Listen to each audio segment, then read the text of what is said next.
Hello, in front of me I've got PREYON Silent Claw. In this video I'll show you what kind of switches this keyboard has.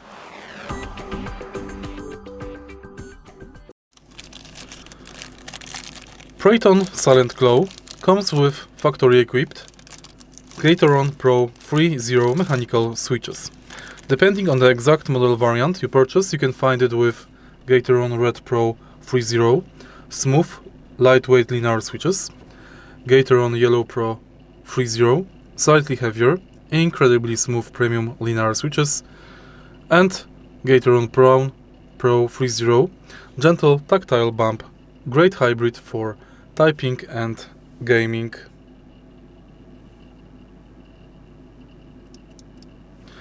If you find this video helpful, please leave like, comment and subscribe.